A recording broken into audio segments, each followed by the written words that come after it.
Now, what if we get to the point where I actually don't just want to avoid somebody, I dislike them? And then what happens? Then we get to this mode of behavior called hostility. Now, you have to, as I look around this room, and we have a bunch of HR practitioners in here, hostility in adults doesn't necessarily look like hostility on the playground. On occasion it does, right? But more often than not, as adults, we have a different brand of hostility, don't we?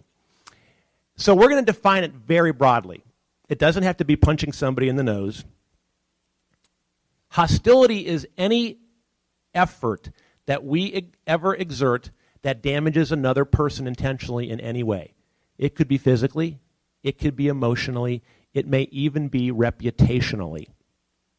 If I'm exerting energy to harm somebody else, that's called hostility. How many of you have ever worked in an organization that was defined by hostility between people? Anybody?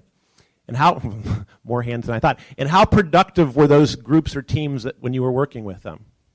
Not very much. Do you know why?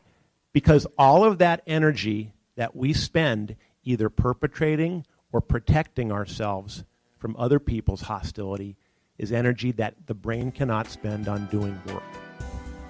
Hostility damages productivity because it literally saps the energy out of people.